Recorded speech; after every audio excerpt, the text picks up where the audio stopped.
चौद्वार चारिबाटिया बेसामरिक विमान चलाचल दाबी हुई आसपरिकी कटक सांसद भर्तृहरि महताब ए संपर्क में केंद्र बेसामरिक विमान चलाचल मंत्री को प्रस्ताव रखिंट। परिप्रेक्षी में राज्य मानवाधिकार परिषद अध्यक्ष सस्मिता दास नेतृत्व में उभय राज्य एवं केंद्र सरकार को उद्देश्य चौद्वार पौर कार्यनिर्वाही अधिकारी को एक स्मारक पत्र प्रदान कर चौद्वार चारिबाटिया बेसामरिक विमान चलाचल प्रस्तावित विमान बंदर होउछि एशियार सर्वबृहत विमान बंदर। एठारे पर्याप्त स्थान थिबारु एठारे विमान मरामती पई यार भित्तिभूमि स्थापन करबा आवश्यक। या व्यतीत यह निकटवर्ती जिलागुड़िक सहित अनुगुल, जाजपुर, पारादीप, भुवनेश्वर, धामराबड़ी बड़ शिल्पकेन्द्र सहित भल रास्ता द्वारा संयुक्त होइथिबारु माल परिवहन पे उपयुक्त भित्तिभूमि रहिछि। जदि चौद्वार चारिबाटिया प्रतिष्ठा हेबाउथिबा सिविल विमान बंदर रे यात्री परिवहन, माल परिवहन एवं विमान मरामती पे व्यवस्था करा जाय तेबे चौद्वार एवं आहार आखपाख अंचल गुड़िक आर्थिक विकास सहित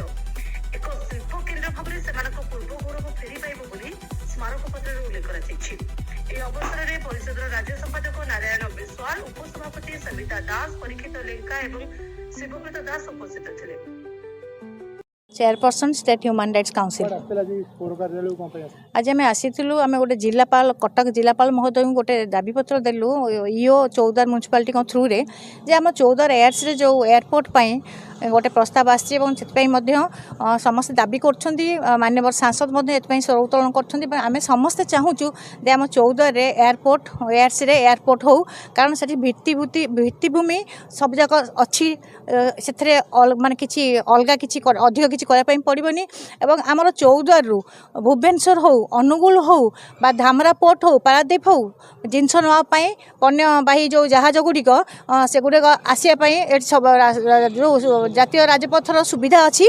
एवं यह जदि आमर एयर्स जदि आमर एयरपोर्ट हुए तो आम चौद्वार आखपाख अंचल आर्थिक एवं उन्नति हेब एवं अंचलर बहुत उन्नति हेब से आम दाबी करचु तुरंत ये जो एयरपोर्ट पाई प्रस्ताव दि जाइए ताहा त्वरित